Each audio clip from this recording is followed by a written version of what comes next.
Welcome back to Community Conversations. I'm your host, Steve Mantis, and our guests today are Elena King and Deanna Ford from the New Direction Speaker School. So Elena, you're wearing a number of hats here. You've been through the program as a participant, have graduated, and are now a member of the board of directors. Yes. So let's go back to before you took the program and have some reflections on what was it like for you as a participant and coming up to that graduation time.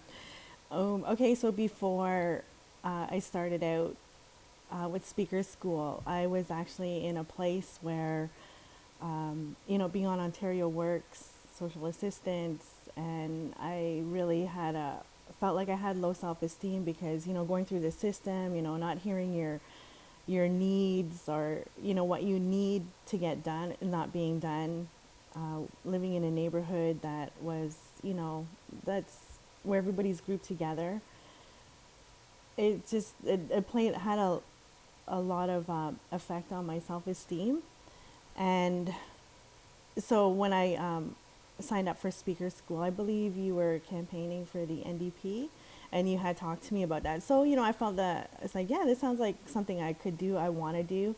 And part of that was, wow, okay, here we go. There's that little ember inside of me that needs a little bit of fanning. And so I said, okay, I'll sign up for it. I signed up for it. Something happened. It didn't go through. But I believed that it wasn't the time for me to be in Speaker School. So the following year, I got a call again. We're having it. Okay, count me in then. And like she said, there's no excuse. There's a bus ticket. There's a meal. There's childcare provided. Like not childcare, but, monies to help you with that. And so it gave me that time to get out of the house, to, get engaged with other people who were in the community, hear different social injustices that are being done to them. And it's like, wow, this is really interesting that there are people who go through different things other than what I'm going through. It's not so much, for me, it wasn't so much about racism or anything like that. It was, just coming out of my shell to be able to tell people, what is going on. It's like, well, how, just different things to let people know that, you have a voice. If you can't speak, let me talk for you, or, tell me what's going on with you so I can take that out to different people. So when I did the Speaker School, we did, various breathing exercises. And, take a deep breath and relax and then let it out and, not doing a lot of ahs. Which I'm having problems with. We all do. I've been speaking publicly for forever, and I'm always, huh? What? So then graduation was really great.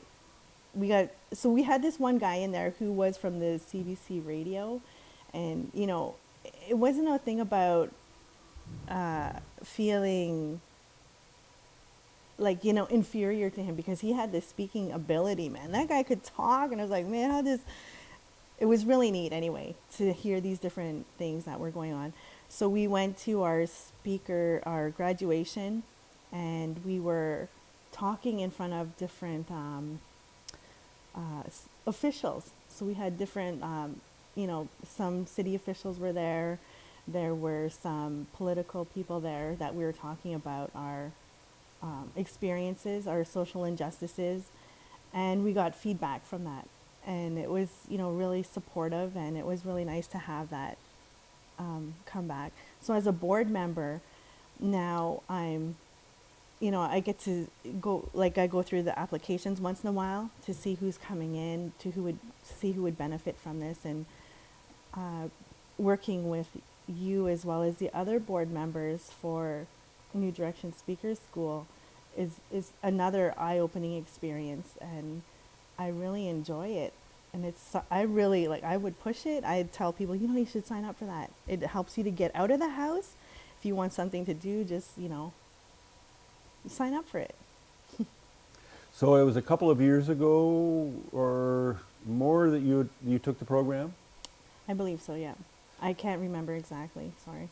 So you moved from what I heard you say, kind of in a way, kind of stuck where you were in your house and feeling kind of closed in, participated in the program. Now you're a volunteer and sitting on the board of directors, reaching out to other people Right. to get involved. What else has changed in your life after you took the program?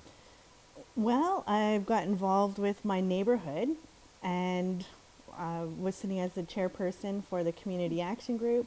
So I got to do different things. Went before city council to do a deputation to have the speed limit lowered in front of the Boys and Girls Club. I wanted 30, but we had to, negotiate with 40 for now. And just speaking to different people, I got to speak at the pre-budget hearing with all the political leaders at the Valhalla, I believe it was. And even sitting down and having breakfast with Tom Mulclair, which was really cool. So I've got to do a number of things and felt really confident about what I was saying. And, you can attribute it to, having knowledge on the social justice issues. So it sounds like your life has really changed considerably, or you have changed your life really and the direction. Yeah. So Deanne, and so you're the facilitator of the program. You're the one who's up there in the front of the class. Does this sound familiar to you? Tell me a little bit more about your experiences there in the classrooms. Yeah, definitely. And actually, with the front, we're actually kind of sit circle-like, so we're not really square. Try to make it a little more that way. But yeah, the students I've got now are, I was going to say, chomping at the bit. They are motivated to be out in the community making change, and the skills they've told me they're already applying them in their life, and looking forward to building their skills and the confidence that's growing to go do stuff. And I know from the class that was in the fall that people from that class are out doing things all over the place, doing provincial meetings and other types of gatherings and speaking around and advocating around the community as well. So they're different ones of kind of going out and to their own area, because they all have their own interest. Yeah, boy, do they have interest. They're there because they care about stuff and they want to see change. And so they gain some skills and their confidence, and they go out in their different directions, and they're taking action. And it's pretty cool. It's pretty cool to see the group I got now kind of like ready to go. And they're going to be good, definitely. So you're kind of shepherding these folks who want to see improvements in their lives and in their communities to help them actually fulfill those aspirations and dreams. Yeah, and they're capable. They've got so much potential, and they're showing growth in the classroom. Their confidence, the feedback I get from them, they're raring to go. Many of them are just like ready to go. Terrific. Yeah. We're just out of time. Please stay with us. We'll be right back.